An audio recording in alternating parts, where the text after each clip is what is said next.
www.jeenyuscorner.com. Another parents of a teen gunned down by a police sniper share their horrific story.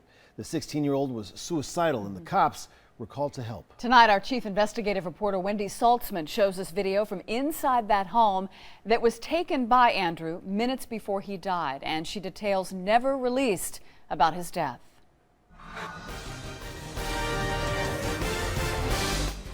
Like just about any other kid, Andrew had had a bad day at school. The pressure was so overwhelming he grabbed a gun and threatened to kill himself. His mother called the cops in desperation, hoping an officer would come talk to him. But what arrived was an army of deputies, an armored tank, and a sniper. We'd still be sitting there today if it weren't for that very, very aggressive act that he made of ramming the gun and the pistol straight through a glass door at our officers. These words uttered the day after the shooting by Cherokee County Sheriff Roger Garrison paint a picture of a dangerous gunman taking aim at his officers. Had that officer not taken the action, there's a good chance that one of those negotiators that were there, who also has a family, would not be going home today. But the other side of this story has never been told before, about a boy described as a pacifist who some say was needlessly killed. Would you have ever called the police if you knew this could have happened? Oh, that's the one thing I would have done different today. I would not have called 911. Andrew's parents, Lisa and Nick Messina, who's my best friend, are speaking out for the first time to tell what they say really happened to their son. It was May 1st of this year, and Andrew had just gotten a bad grade at school. He just got sad and kind of down on himself and talked about running away, and that discussion kind of went to talk about maybe taking his own life. It just happened so fast, and then he went upstairs. He had a gun in his hand. Messina picked up the phone and called 911. I need you to get away from him if you think he's going to shoot you. Oh, yeah, I think he's going to shoot himself. The operator told her to get out of the house. How many cars are coming? Just one, right? I'm not sure. But the next thing they knew, a slew of officers arrived. They brought an army to kill a 16-year-old boy, take out a 16-year-old boy.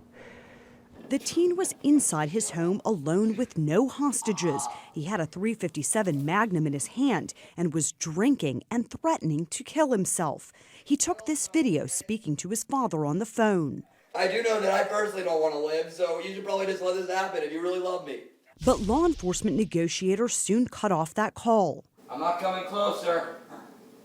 I'll stand right here. I think I'll take a step back. Deputies in combat gear surrounded the home with a frightened boy inside. My son must have been terrified. Terrified at that scene out there with guns and rifles pointed at him. Is that a riot shield? That's a riot shield. Why not? You know, I'm not even, this isn't a riot. This is one person who's pissed off. Andrew begged negotiators several times to speak with his father. I was like, hey, where's my dad? He's supposed to be here. Nick and Lisa were down the street, just a few feet away.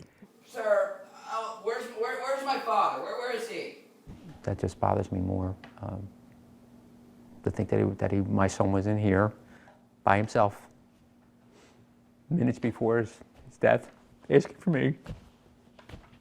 About 15 minutes before the fatal shot, Lisa and Nick Messina saw sniper Jason Yarborough walk past them in camouflage with his rifle over his shoulder. The sniper's scope focused at this front door helped him to see clearly, as if he was holding a gun from just 5 feet away.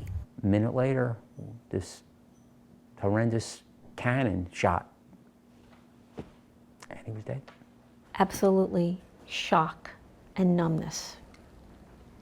Like, no, there's no way that they shot him, but they did. Coming up next, the aggressive move the sheriff says Andrew made that led to his killing, and the forensic evidence an attorney says shows the only person at risk was Messina himself. I'm Wendy Saltzman. I'll have those details later in the broadcast.